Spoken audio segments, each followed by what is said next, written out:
Welcome to Aadya TV. మనతో పాటు మునుగోడు నియోజకవర్గానికి సంబంధించిన యువ నాయకుడు వ్యాసరావు ఉన్నారు. ఆయన అడిగి తెలుసుకునే ప్రయత్నం చేద్దాం. సార్ నమస్కారం, బాగున్నారా? అన్న బాగానే బాగున్నారా? బాగున్నాం. చెప్పండి, ఎట్లా ఉంది ఈ రేవంత్ రెడ్డి సర్కార్? ఇప్పటికీ దాదాపుగా ఈ రాష్ట్రంలో రన్ కాబట్టి 19 నెలలుగా వస్తుంది. మరి 19 నెలల నుంచి 6 గ్యారెంటీల ముచ్చటైంది. ఎంతవరకు ఇంప్లిమెంట్ అనే రాష్ట్రంలో ప్రజలు ఏమనుకుంటున్నారు? ఏ ఒక్క సమస్య కానీ ఏ ఒక్కది కానీ ఇప్పటివరకు అటెంప్ట్ చేయలేదు. 6 గ్యారెంటీలు కాదు, 19 నెలలైనా 19 ఏళ్ళైనా వాళ్ళు చేసేది శూన్యం. మీరు కనిపిస్తుంది కదా పబ్లిక్లో పోతే, మీకు కూడా గ్రౌండ్ రిపోర్టు రోజు పోతే తిరుగుతూ ఉంటారు కదా. ఏకకాలంలో రుణమాఫీ అన్నాడు, ఏకకాలంలో రుణమాఫీ కాలేదు. 15,000 ఇస్తా అన్నాడు దీనికి, రైతు భరోసాకి 13,000కో 12,000కో ఆగిపోయినాడు. అది కూడా పూర్తిగా కాలేదు. చెప్పుకుంటూ పోతే వర్ణాయుతం. ఏ మహిళలకు 2,500 ఇస్తా అని చెప్పిండు, వాళ్ళకి లేదు. నిరుద్యోగ భృతి అన్నాడు, అది లేదు, ఇది లేదు. 100 సమస్యలు ఉన్నాయి. చెప్పుకుంటూ పోతే 1, 2 అనేది కాదు. రేవంత్ రెడ్డి గురించి పాలన గురించి ఎంత తక్కువ చెప్పుకుంటే అంత మంచిది.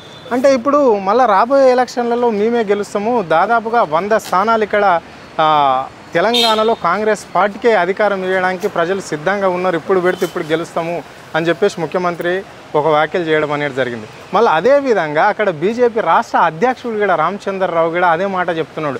ఇప్పుడు ఎలక్షన్ పెట్టిన 100 సీట్లు రాబోయే ప్రభుత్వం తెలంగాణలో అవన్నీ పగటి కళలు. మా రామన్న గారు చెప్పారు కదా, 100 బొందన అన్నట్టు. 100 కాదే కదా, కనీసం దమ్ముంటే ఇప్పుడు 10 మంది పార్టీ మారారు కదా, వాళ్ళందరూ బై ఎలక్షన్ పోమని, దమ్ముంటే పోయి గెలవమని చూద్దాం.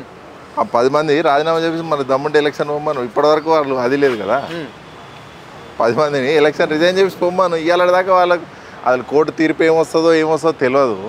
అంత కాన్ఫిడెన్స్ ఉంటే రావణ కూడా సవాల్ వేసింది కదా, దమ్ముంటే నీ దానికి కొడంగల్కి రిజైన్ చేయి, ఇద్దరం కలిసి పోటీ చేద్దాం చూద్దామని. ఏ సవాల్ లేదు. సవాల్ విసిరితే మళ్ళీ రావణ ఆ ప్రెస్ క్లబ్ పోయేసరికి నేను క్లబ్లకు పబ్లకు పోయేదాన్ని. మా నేత కూడా ఆయన చెప్పిండు, ఈయనకు ఫస్ట్ కెరీర్ స్టార్ట్ అయింది పబ్లలో క్లబ్లలో. అంటే అక్కడ నా స్థాయి కేటీ రామారావు తోటి పోటీ పడే స్థాయి కాదు మా ముఖ్యమంత్రిది అని చెప్పేసి కూడా చాలామంది మంత్రులు కూడా అక్కడ ఫైర్ కావడం అనేది జరిగింది. కాంగ్రెస్ నాయకులు కూడా చెప్తున్నారు కదా, స్థాయి అనేది వస్తే కాదు కదా.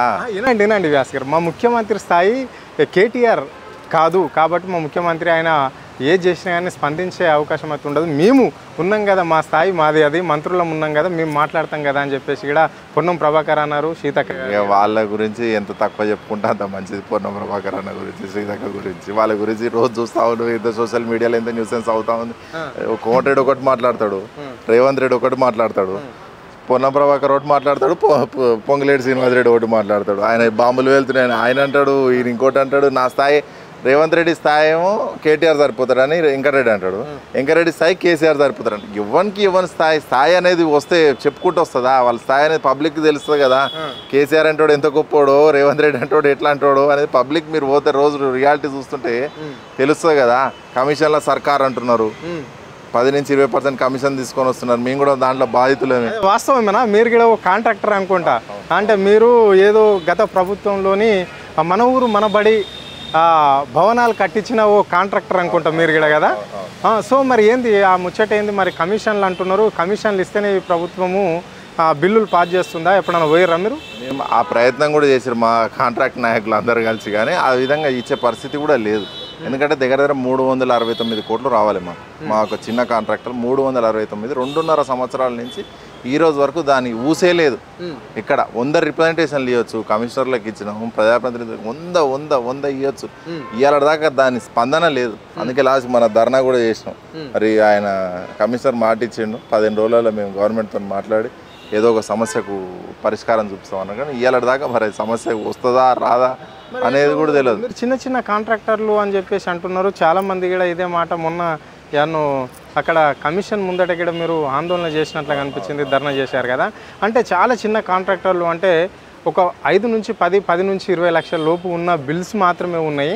అంటే పెద్ద వాళ్ళకు మాత్రము కాంట్రాక్టర్లకు బిల్లు ఇచ్చారు, మాకెందుకు ఆపారు అని కొంతమంది సూసైడ్గా చేసుకున్నారట కదా. అంటే మేజర్గా ఏదైనా ఏంది మరి? అవి ఇంట్రెస్ట్కి తెచ్చిన డబ్బులా లేకుంటే ఎట్లా అని? ఇప్పుడు 5-10 లక్షల వాళ్ళు ఏముంటుందండి, చిన్న కాంట్రాక్టర్లు వాళ్ళు ₹1 5 లక్షలు పని చేస్తే 50,000 60,000 మిగులుతాయి అనే ఉంటుంది.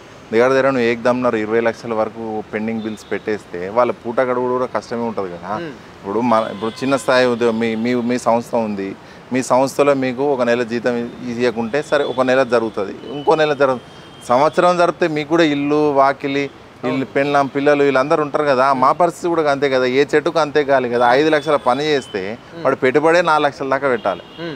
పెట్టుబడి లేదు, అస్సలు లేదు, లాభం లేదంటే ఇంకా ఆత్మహత్య తప్ప ఇంకో ఆప్షన్ ఎక్కడ అని అందరూ ధైర్యం చెప్తా ఉన్నాం. కానీ వీళ్ళ నుంచి ఏమైనా వస్తే మనం కూడా ధైర్యం గట్టిగా ధైర్యం ఇవ్వాలి. కాకపోతే ఇది అలా తారీఖు నాడు వస్తాయని చెప్తాం, ఏది లేదు కదా ఇవాళ దాకా. మరి కలిసిరా ఈ అంశం పైన? ఇప్పుడు ఆ విద్యాశాఖకి సంబంధించి సీఎం చేతుల్నే ఉంది కదా, రేవంత్ రెడ్డి చేతుల్నే ఉంది ఆ శాఖ. సో మరి ఎప్పుడన్నా ఈ అంశంపై లేవని ఎత్తిర్రా? ముఖ్యమంత్రిని కలిసే అవకాశం అయితే రాలేదు. 100 సార్లు ప్రయత్నం చేయడం జరిగింది అని ఎవరు అవకాశం రాలేదు. మా స్థాయి ఎంతవరకు పోతుందండి? మా మంత్రి ఇంకో నార్మల్ ఓన్కైనా దగ్గర ఉంటే వాళ్ళు పోయి రిప్రజెంటేషన్ ఇస్తందుకు ఏదో ఇస్తందుకు అవకాశం ఉంటుంది. ముఖ్యమంత్రి దగ్గర మాసం వాళ్ళు అయితే పోలేరు. విద్యాశాఖ అక్కడ ముఖ్యమంత్రి ఆయన పెట్టుకుండు కదా, పెట్టుకుండు. ఆయన సెల్ఫ్ ఇంట్రెస్ట్తో పెట్టుకుండు. సెల్ఫ్ ఇంట్రెస్ట్తో పెట్టుకుంటే ప్రభుత్వ బడులు బాగు చేయాలి, ఇంకోటి చేయాలి. వీళ్ళు ఇంకోటి ఏంటంటే లాస్ట్ ప్రభుత్వం మన ఊరు మన బడి అని పెట్టినందుకు మేము ఇది కావని చెప్పి కొత్త పథకం తెచ్చారు, అమ్మ ఆదర్శ అని చెప్పేసి కొత్తది తెచ్చారు. సంతోషం. ఆ అమ్మ ఆదర్శ కన్నా పనిచేసి బాగు చేస్తారు అంటే అది కూడా లేదు. అవి దగ్గర మావి అన్ని కలిపి ఒక 600 కోట్లు, వాళ్ళ ఒక 300 కోట్లు, 1000 కోట్ల దాకా పెండింగే పెట్టుకోండు. అట్లనే చేయాలి కదా. పోనీ మాది మా పేరు ఇష్టం లేదు, మన ఊరు మన బడనగానే కేసీఆర్ గుర్తొస్తాడు కావచ్చు, మార్చు పేరు. నీకు నచ్చిన ఇందిరమ్మ అంటున్నావు, ఇందిరమ్మ బడి అని పెట్టి బిల్లులు ఇచ్చి పనులు చేయించుకో. ఎవడొద్దంటున్నావు? అంతే. నీకు నాకు విద్య ప్రాధాన్యత క్రీడల ప్రాధాన్యత అంటావు కదా, మరి ఇది దానికి సంబంధించే కదా. స్కూల్ గ్రౌండ్లు చేసినాము, అన్నీ చేసినాం కదా. పిల్లలు తెల్లారు లేస్తే యూత్ ఇంటిగ్రేటెడ్ స్పోర్ట్స్ యూనివర్సిటీ కడతా, అది కడతా, ఇది కడతా, ఏంటి ఊకదాంపుడు ఉపన్యాసాలు కొడుతూనే ఉంటాడు కదా. మరి కొట్టినప్పుడు ఇది కూడా చేయాలి కదా. ఆయనకు పేరు ఇష్టం లేదు. ఆయనకు ఒకటే అండి, నాకు మన ఊరు మన బడి కేసీఆర్కి పేరు వస్తుంది పని చేస్తే, నేను ఇయ్యదలుచుకోలేదు. సో ఆయన ఇవ్వట్లేడు అంతే. కేవలం ఒకటే కాన్సెప్ట్, కేసీఆర్కి పేరు వస్తుంది పనులకు డబ్బులు ఇస్తే అని చెప్పి. ఓ 100 ఉన్నాయండి. ఒకటి బయటకు వచ్చినాం, మన ఓపిక నశించి బయటకు వచ్చినాం. అవుట్ సోర్సింగ్ వాళ్ళకి ఇవ్వాలి, నర్సింగ్ వాళ్ళకి ఇవ్వాలి. అవునండి, 4-5 నెలలు ఇవ్వాలి. వాళ్ళకి కూడా వాళ్ళు పాపం చేస్తావు ఆందోళన. బస్సు దవాఖాన గతంలోనే చెప్పిండు కదా, గతంలోనే వాళ్ళకు ఆరోగ్య శాఖ మంత్రి ఇస్తాము బస్సు దవాఖాన వాళ్ళకు అన్నారు. 4 నుంచి 5 నెలలు అవుతుంది. అది లేదు గతి లేదు, వాళ్ళ ఆందోళన చేస్తా ఉంది. ఏది ఒక్కొక్క అంశం కాదండి, 100 ఉన్నాయి చెప్పాలంటే. 100 ఉన్నాయి కమిషన్లు వేరే. సరే మన ఊరు మన బడి అంటే సరే నాకు ఇస్తే మీకు ఇవ్వాలి, మీకు ఇస్తే అన్నకి ఇవ్వాలి, ఇంకోరికి ఇవ్వాలి, ఆపిరు అనుకుందాం. మిగతా వాడికి అయితే పర్సెంటేజ్లు అని చెప్పి పబ్లిక్లోనే తెలుసు కదా. 12%, 15%, 20%. చూడండి వ్యాస గారు, ఇది ప్రజాప్రభుత్వము, ప్రజల కోసమే ఇందిరమ్మ రాజ్యం ఇక్కడ రాష్ట్రంలో. కేసీఆర్ పాలన కాదు అని చెప్పేసి రేవంత్ రెడ్డి సర్కారును ఎన్నుకోవడం జరిగింది. సో ఇక్కడ కమిషన్లు ఉండవు అంటే డైరెక్ట్గా ఆఫీసర్లే నేరుగా వచ్చేసి సమస్యలు ఏమున్నా ఇప్పుడు మనం చూస్తున్నాం కదా. ఇక్కడ ప్రజావాణి కూడా ఇక్కడ ప్రతి మంగళవారం శుక్రవారం కూడా ఇక్కడ ప్రజాభవన్లో ప్రజావాణి ఇక్కడ హైదరాబాద్లో డైరెక్ట్గా అక్కడ కలెక్టర్లకు కూడా ఏమన్నా సమస్య ఉంటే జిల్లాల కలెక్టర్లకు ఇవ్వాలి. కానీ ఇక్కడ లంచాలతో పని కాదు అని చెప్పేసి ముఖ్యమంత్రి డైరెక్ట్గా నేరుగా పదే చెప్తుంటాడు. మీరేమో కమిషన్లు అంటున్నారు, దీన్ని ఎట్లా చూడాలి? మీరు చెప్తా ఉంటే నవ్వొస్తా ఉంది నాకు. ఎందుకంటే మేము ప్రజావాణిలో ఒక 100 అప్లికేషన్లు ఇవ్వచ్చు. కలెక్టరేట్ గ్రీవెన్స్ సెల్ ప్రతి మండే జరిగే కార్యక్రమంలో 100 అప్లికేషన్లు ఇవ్వచ్చు. కమిషనర్కు 100 అప్లికేషన్లు ఇవ్వచ్చు. మరి 100 ఇంత ప్రజాప్రభుత్వం కదా, 300 కోట్లే కదా. చిన్న అంశం మీద చెప్తున్నాం. మన ఊరు మన వాడే కేవలం 350 కోట్లే కదా, అంతకు మించి లేవు కదా. మరి ఆయన ఒక్క దెబ్బలు ఇవ్వచ్చు కదా. ఆయన యాడ్స్ వేస్తాడు, టీఎస్ని టీజీగా మార్చడానికే 1000 కోట్లు ఖర్చు పెడతాడు. టీఎస్ని టీజీగా మార్చడానికే 1000 కోట్లు ఖర్చు పెడతాడు. ఎందుకంటే విగ్రహాలు పెడతా ఉండు, తెలంగాణ తల్లి విగ్రహం, దానికో 1000 కోట్లు ఖర్చు పెడతాడు. వీటన్నీ కావా? కేవలం మా ఒక చిన్న కాంట్రాక్టర్లదే ఈ సమస్యన. ఇదే భారం అవుతా, నన్ను కోసినా పైసలు లేవంటాడు. ఇప్పుడు బ్యాంకోడు నన్నే ఆయనకే పైసలు ఇవ్వకుంటే నాకు కూడా ఇస్తాడు. అంతే కదా. ఇప్పుడు నా దగ్గర అప్పులు మీరు ఉన్నారు అన్న, నాకు ఒక 10 లక్షలు అప్పి నాకు బాగా అప్పులు ఉన్నాయంటే మీరు ఇస్తారా? వీడే పైన అప్పులు ఉన్నాయని చెప్తుంటే నీకు కూడా ఇచ్చేదా? సింపుల్.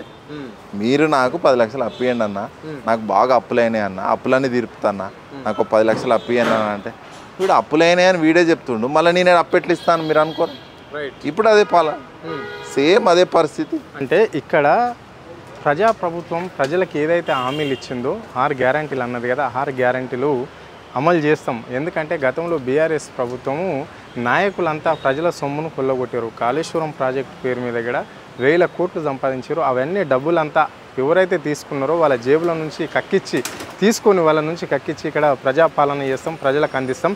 ఇప్పుడు మేము చేస్తున్న పథకాలు ప్రతి ఒక్కటి ప్రజలకు, పేద ప్రజలకు చేరుతున్నది. ఇంద్రమ్మ ఇండ్లు ఇస్తామన్నాం, ఇంద్రమ్మ ఇండ్లు ఇస్తున్నాం. కొత్త రేషన్ కార్డులు అన్నాం, కొత్త రేషన్ కార్డులు కూడా ఇస్తున్నాం. సో మళ్ళా గృహజ్యోతి పథకం అన్నాం, గృహజ్యోతి పథకం కూడా అమలు అవుతుంది. మళ్ళా ఇంకా విద్యుత్ అన్నాం, విద్యుత్ కూడా ఫ్రీ ఇస్తున్నాం. సబ్సిడీ గ్యాస్ అన్నాం, అది ఇస్తున్నాం.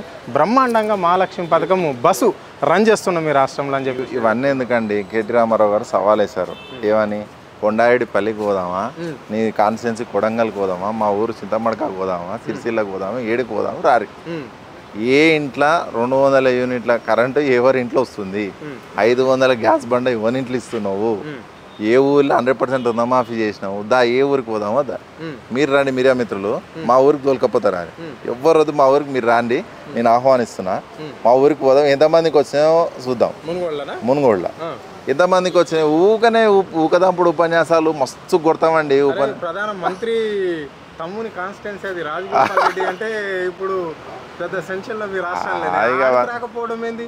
మీరు చూడండి, మీరు చూడండి అదేంది ఇంటిగ్రేటెడ్ స్కూల్స్ అని చెప్పేసి మా దగ్గర కూడా ప్రతి నియోజకవర్గం ఇచ్చినట్టు మా నియోజకవర్గంకి ఇచ్చారు. నిన్న మన వార్తలు చూస్తూ ఉంటే నియోజకవర్గానికి వచ్చిన స్కూల్ రిటర్న్ పోయిందండి. మరి మంత్రి కాన్స్టిట్యున్సీ ఆయన తెల్లారు లేస్తే నేను ఒక్క దెబ్బలా కేసీఆర్ని జైలు చేస్తా, కేటీఆర్ని జైలు చేస్తా అనే వ్యక్తి ఉన్నాడు కదా మా దగ్గర. మరి ఆయన నియోజకవర్గానికి వచ్చిన ఇంటిగ్రేటెడ్ స్కూల్ రిటర్న్ పోయింది మా దగ్గర. మా ప్రభాకర్ రెడ్డి మా దగ్గర ఉన్న మాజీ ఎమ్మెల్యే గారు మొన్నటిదాకా దమ్ముంటే రా, ఏ ఊరికి వస్తావో రా, ఏం అభివృద్ధి చేసినావో చూపిస్తా, నేను చేసిన అభివృద్ధి నువ్వు చేసిన అభివృద్ధి చూద్దాం. అభివృద్ధి లేదు, ఏది లేదండి, చెప్తే తీరదు వీళ్ళ బాధలు. మా బాధలు కాంట్రాక్టర్లకు లేవు, ఎవరికి ఇస్తున్నాండి, ఎవరు సాటిస్ఫాక్షన్ అని చెప్పండి, ఒక్కని చెప్పండి. మీరు ఫలానా వాళ్ళు చాలా సాటిస్ఫాక్షన్తో ఉన్నారు ప్రజలు.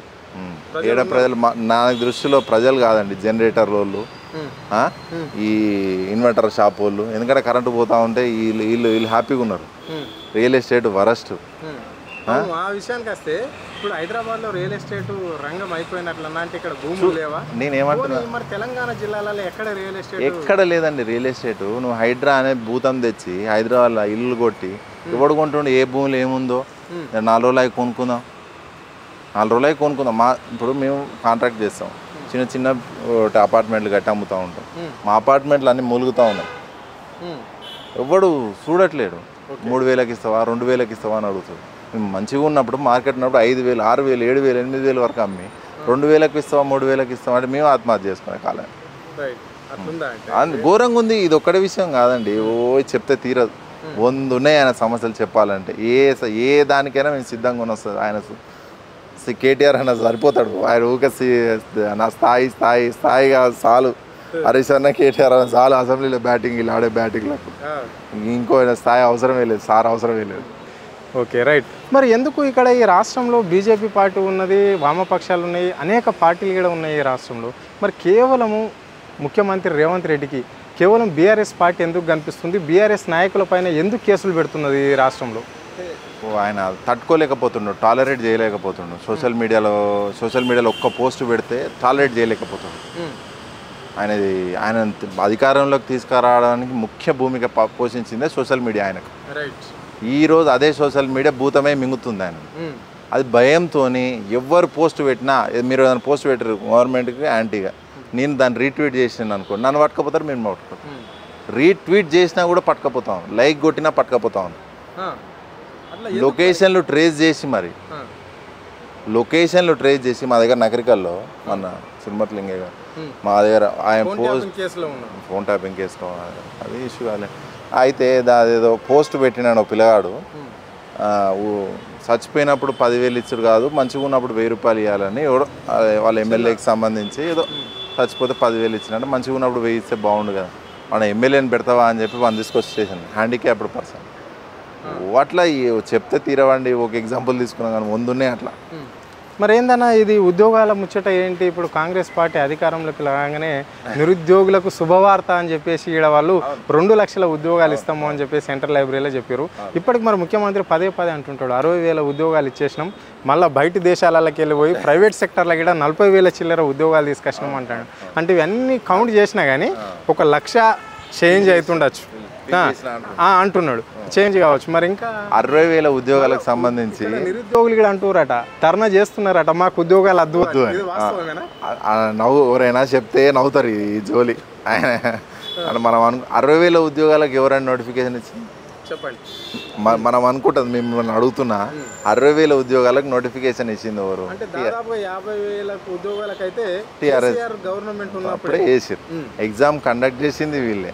ఈయన అన్నీ అయిపోయినాక ఫోటోలకు ఫోజులు కొట్టుకుంటా ఇచ్చి నా ఉద్యోగాలు మందికి బిడ్డ సార్ అంటారు, మందికి బిడ్డ బిడ్డలు నా బిడ్డలు అంటారు, దుర్మార్గులు అండి వీళ్ళు అన్నాడు. అది వాస్తవం. 60,000 ఉద్యోగాలు మేము ఫిల్ చేసి అన్నీ అయిపోయి కోర్టు కేసులలో ఆగిపోతే అవన్నీ క్లియర్ చేసి నేను ఇచ్చిన అంటే అది ఎంతవరకు కరెక్ట్? అదే కదా మనం అనుకుంటాం. ఈయన పోయి ఆడపోయి ఇన్ని పెట్టుబడులు తెచ్చినా, అన్ని పెట్టుబడులు తెచ్చినా, సింగపూర్ పోయినా, జపాన్ పోయినా, టోక్యో పోయినా, ఈడికి పోయినా, ఆడికి పోయినా, ఇన్ని కోట్ల పెట్టుబడులు వచ్చినాయి. మరి ఏ కంపెనీకి శంకుస్థాపన అయిపోతుంది? ఇయ్యాలదాకా ఒక్కొక్క కంపెనీకి శంకుస్థాపన అయిపోతుంది. శంకుస్థాపన కడతాను, రాయి దొరుకుతలేదా, కొబ్బరికాయ దొరుకుతలేదా, ఎట్లా? నీకు ఎన్ని వేల కోట్ల తెచ్చిందని చెప్పి ఫ్లైట్లలో వచ్చి అది యాడ్స్ వేసి ఆ ఎయిర్పోర్ట్ నుంచి ఘన స్వాగతం ఇన్ని వేసారు కదా. మరి ఒక్క కంపెనీకి ఇలా శంకుస్థాపన అయిపోతుంది ఇయ్యాలదాకా? నీకు వాళ్ళు వస్తలేరా, లేకుంటే వాళ్ళకు కిరాయి దొరుకుతలేరా? Okay, right. చివరిగా ఇక్కడ స్థానిక సంస్థల ఎన్నికలకు కూడా గ్రీన్ సిగ్నల్ వచ్చింది అని చెప్పేసి కూడా ప్రజలు అందరూ అనుకుంటున్న మాటని ఇప్పుడు సెప్టెంబర్ లోపు పెట్టేయాలి అని చెప్పేసి హైకోర్టు కూడా తీర్పు ఇవ్వడం అనేది జరిగింది. మరి ఎట్లుండబోతుంది స్థానిక సంస్థల ఎన్నికలు ఎట్లుండబోతుంది? మళ్ళీ బీసీలకు 42% అని చెప్పేసి ఇక్కడ రాష్ట్ర ప్రభుత్వం చెప్పింది. దాన్ని ఆర్డినెన్స్ కూడా తీసుకురావడం అనేది జరిగింది. అది ఎంతవరకు ఇలా పడుతుంది? అదే ఇంప్లిమెంట్ అవుతుందా ఈ రాష్ట్రంలో?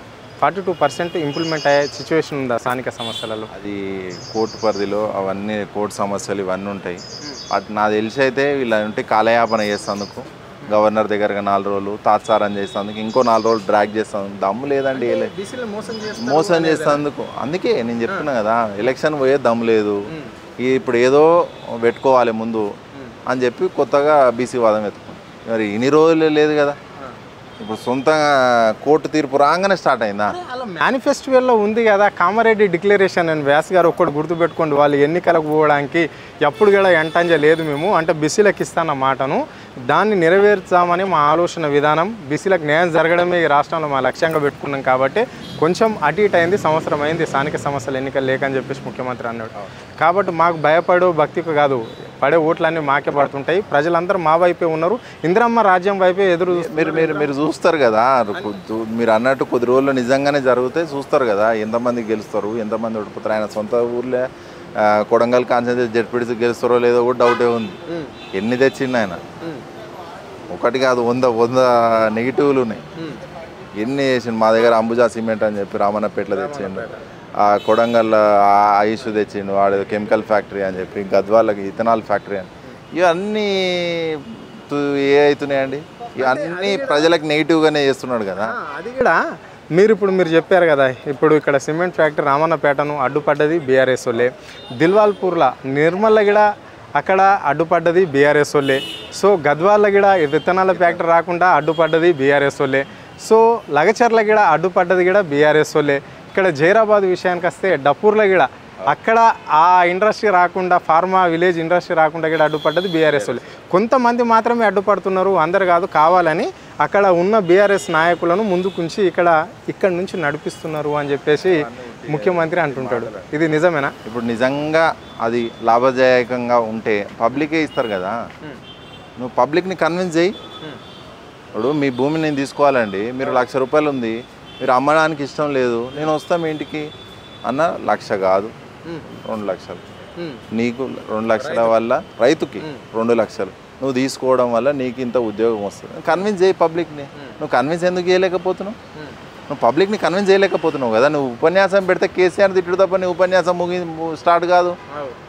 మా దగ్గరకు వచ్చిండు నినాక మొన్న నల్గొండకు వచ్చిండు, ఆడ జగదీశ్ అని తిడతా ఉంటాడు, తుంగతుర్తికి వచ్చి తిడతా ఉంటాడు. మా ఒక్క దామన్న చాలండి. అందుకే కదా 3 ఎన్నికల్లో దామన్న బంపర్ మ్యాట్ మీద గెలిచినాడు కదా, దామన్న మీదే కదా జగదీశ్ అన్న గెలిచింది. దామన్న ఒక్కడు చాలంటున్నావు, మరి దామన్న 3 ఎన్నికల్లో ఎటు ఓడిపోయాడు? 3 ఎన్నికల్లో ఓడిపోయాడు కదా. ఇంత పెద్ద కాంగ్రెస్ గాల్లే కూడా జగదీష్ రెడ్డి గారు గెలిచిరు కదా. మరి నువ్వు జగదీష్ రెడ్డి గారిని ఎందుకంత ఉలికి పడుతున్నావు? జగదీష్ రెడ్డి గారు అంటే ఎందుకంత ఉలికిపాటు? ఆయన సరిపోతాడు కదా నీకు. అసెంబ్లీలో ఆయన మీకు ధీటుగానే ఉండు కదా. 10 ఏళ్ళు జిల్లాని ఏకదాటిపైకి నడిపించింది కదా అభివృద్ధి పదంలో. Okay, right. ఇంకో విషయానికి వస్తే స్థానిక సంస్థల ఎన్నికలలో కాంగ్రెస్ బీఆర్ఎస్ పోటా, లేకుంటే బీఆర్ఎస్ బీజేపీ పోటా, కాంగ్రెస్ బీఆర్ఎస్ పోటా, ఏదానికి ఎక్కువ పోటీ ఉంటుంది? బీజేపీ అనేది పిక్చర్లో ఉండదండి. అంతేనా? బీజేపీ అనేది పిక్చర్లో ఉండదు. 8 మన ఏదో లక్కీగా ముఖ్యమంత్రి గారు చేయబట్టి ఇంకో 8 వచ్చినాయి. రేపు ఆ స్థానిక సంస్థలు కూడా ఏమొస్తాయి అంటే ఒకటి గుర్తుపెట్టుకోండి వ్యాసరావు గారు, మీరు సెంట్రల్లోనేమో బీజేపీ ఉంది, స్టేట్లోనేమో కాంగ్రెస్ ఉంది, లెక్కనే లేదంటే ఎట్లా? ఇప్పుడు బీఆర్ఎస్ఏ ఎక్కడే లేదు. సో అది కూడా మీరు పరిగణలోకి తీసుకొని మాట్లాడారు. మీరు వాళ్ళ అధ్యక్షుని పెట్టుకోవడమే మనకు అర్థమైపోతుంది.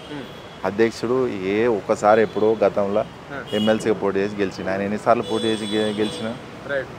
బీజేపీ. ఆయన మల్కాయిర్ ఎంపీ పోటీ చేసి ఓడిపోయా, మల్కాయిర్ ఎమ్మెల్యే పోటీ చేసి ఓడిపోయా, ఎమ్మెల్సీ ఓడిపోయా.